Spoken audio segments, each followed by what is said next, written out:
Welcome back to the Core Cars News Tech Lab. Today we're going to be updating our top 10 most likely to shut down cable TV networks as of May 2025. Now, if you followed us for a while, you know we have this rolling list of networks we think are most likely to shut down, and we have a new number one this month. Now, this list is based on the current news, what's happening out there in the world of television, but also on my over 11 years experience covering cord cutting and television and movies and the like. So we're going to break this down. First of all, if you want to see the full list, I'll put a link to it in the show notes so you can just read it there and find links to some of the stuff I'm about to talk about. Second, if you like what we do here, please consider hitting that subscribe button or hitting that thumbs up. Doing one or both lets YouTube know you enjoy what we do here. So YouTube recommends our videos to more people, helping us grow and hopefully helping you break free from the high cost of TV and still watch the shows you enjoy. All right, a lot's been happening in the world of television. We have seen some smaller cable networks shut down. Probably most noticeably is Universal Kids shut down earlier this year. That was one time, I think, PBS Sprout, and it's gone through a few iterations, but NBC Universal shut it down as part of the bigger plans for them to spin off their cable networks into an independent company. We also see things like Cartoon Network being moved to more expensive packages on DirecTV, and even things like some of their cheaper packages offer Adult Swim, but during the day it goes dark and does not offer Cartoon Network. So what's happening in May 2025? What are the top 10 most likely networks to shut down? Let's dive into it. All right, number one, the new number one most likely to shut down, Boomerang. Why Boomerang? Well, a few things here. It's owned by Warner Bros. Discovery, who also has a partnership now with MeTV Tunes. This is the new free network over there that offers free ad-supported movies, or I should say sometimes, but mostly cartoon shows there with it from the Warner Bros. Discovery library. Many of them used to be on Boomerang and have now transitioned. Viewership on this network is really bad according to 2024 numbers. As others have seen their viewership drop. Now with Warner Bros. Discovery, according to a report from CNBC, getting ready to spin off their cable networks, just like Comcast is, you can understand why they're now the number one target. Why have two redundant networks, one available for free or very cheap over there, the other in cable networks increasingly finding itself in more expensive TV packages? If I had to pick a Warner Bros. Discovery network that was most likely to shut down first, it would probably be Boomerang. Keep a close eye on that one with that. It's also a big thing that children are just not watching this content, but adults are also not. They're increasingly finding a lot of these shows on things like Pluto TV, Tubi, Crackle, rather than going to Boomerang for a classic cartoon fix.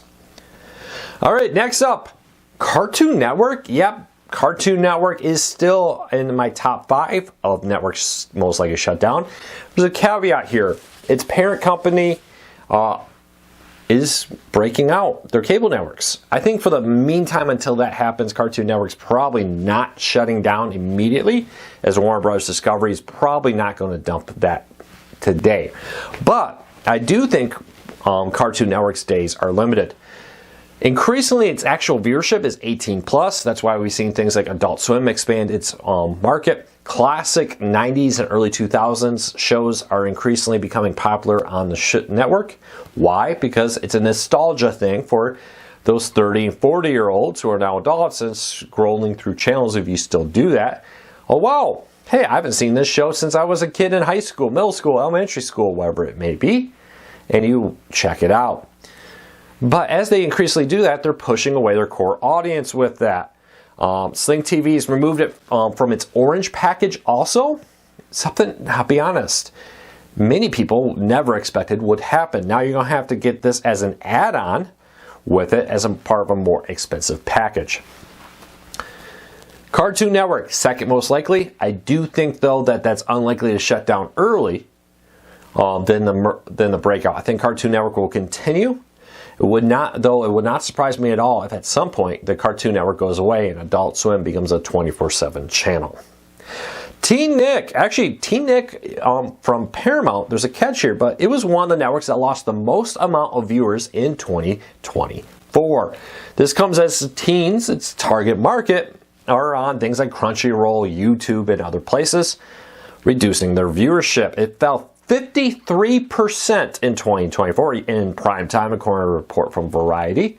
Yes, 53% of its viewership vanished in 2024. Paramount, though, has a catch here. They're in the middle of a merger with Skydance Media, where Skydance Media would take over day-to-day management of the Paramount. I do not expect any big changes from Paramount to its lineup of cable networks until after that merger happens. And when that happens, I do expect many cable networks to be at least facing the possibility of shutdown. Wouldn't be surprised to find out in the next couple of years Paramount gets rid of several of its smaller cable networks. All right, we've talked about Warner Bros. Discovery getting rid of some kids shows. We've talked about Paramount getting rid of some kid channels, I should say, for both. What about Disney? There's two here to keep an eye on. Disney XD, a teen-focused action one, much like Nickelodeon Teen Nick. It also faced a lot of people leaving. Kids networks are just not popular. The other one is Disney Junior. Increasingly, Disney wants you to go to Disney Plus.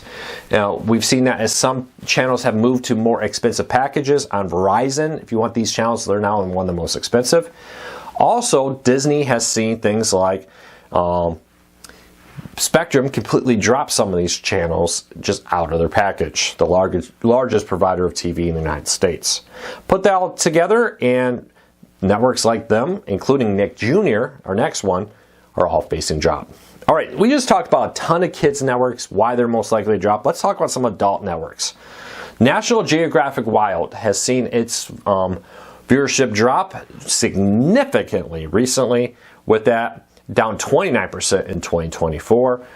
Verizon's moved it to more expensive packages, and increasingly Disney would rather have you subscribe to Disney Plus. They've been moving a lot of that content there. Why have multiple National Geographic channels? We can have one. And if you want more, go subscribe to Disney Plus. Look for that one to be a early cut if Disney starts cutting cable networks. All right, let's talk about Paramount. We talked about the fact that they're doing the merger, but I expect them to actually get rid of quite a few cable TV channels over the next few years. Number one being some of the smaller BET networks. Now, not BET itself, but things like BET Her, BET Hip Hop, BET Soul, and others who have not been getting a lot of viewership. There are many multiple channels here. I would not be surprised to see some of these consolidate down. Same with MTV. Now, next up, MTV has the MTV2, Classic, and others. Well, increasingly, a lot of this other content's been moving to services like Pluto TV, having dedicated MTV channels for free, showing pretty much the same kind of content. With that also, can you believe this? MTV is now showing long blocks of things like Friends, content that, let's be honest, was not what I would consider prime MTV content. This comes as Paramount seems to be just throwing some of its most popular content it has rights to against the wall on some of these networks like MTV. But Friends does long blocks of content on other cable networks. Also, it's hard to really justify MTV when its teen-focused audience is increasingly not there. And I just don't see a future of MTV surviving as a network that just runs reruns of things like Friends. It wouldn't even surprise me to see MTV as a whole go away. Many of their music awards and movie awards and other things have either been canceled this year or are moving over to CBS with a simulcast over on MTV. I could completely see them just moving that all to CBS, getting rid of MTV as a whole, and making it more of something in Pluto TV, Paramount Plus, and the like. And lastly, FXX. Now, this one was also dropped by Spectrum, completely gone. No more FXX, the second channel to FX. Again, increasingly Disney has been trying to promote FX content on Hulu to drive up Hulu subscribers. Why have this channel here when you can have the main channel? If you want more FX, go over to Hulu Plus. With all this, I think there's a couple common threads. Number one being kids' content just in a bad way, especially in that teen market. The days of getting home from school and watching the top 20 MTV Total Request Live. What was that show name where Carson Day would play the top ones? I just completely blanked on the name. Leave me a comment. Help me out. Save me here, everybody, with that. The days of running home to watch music videos, what were the top ones on MTV? You'll find your teen-focused, edgy content there are gone. That stuff's on YouTube, it's on Crunchyroll, it's on other places. Because of that, I foresee that those kids' content, I'm going to lump MTV with this, its days are just numbered. I would not be surprised to see Cartoon Network become Adult Swim all day, and that content move over to Max or over to Paramount Plus for Nickelodeon and the rest. But also many of the smaller channels, the MTV2, BET Her, and more, to consolidate down to fewer or just completely get rid of all those smaller ones. You have the main MTV channel, even if you do keep that, and then the rest of that content will go over to places like Pluto TV, where they hope to get more viewership and have more revenue from ads. We'll keep an eye on this, but leave me a comment. What cable TV network do you think is most likely to shut down in 2025 and beyond? Now, this is a rolling list. It's based on current news and trends, and that's happening fast. If you had told me 5 years ago even that Comcast and Warner Bros. Discovery would be looking to offload pretty much all their cable TV networks, including things like MSNBC and CNBC, making them an independent company, I probably would not have believed you this soon. I probably thought that would be more like a 2030 thing. But then 2020 happened. And the world of television viewing changed far more rapidly than I expected even, and definitely more rapidly than things like cable executives expected. And because of that, we're seeing major changes in how people watch TV far faster than expected. So you leave me a comment, you let me know what you would think is most likely to shut down first. I'd love to hear from you. Well, until next time, I'll see you tomorrow. Take care. Be safe. I'll be back again here real soon.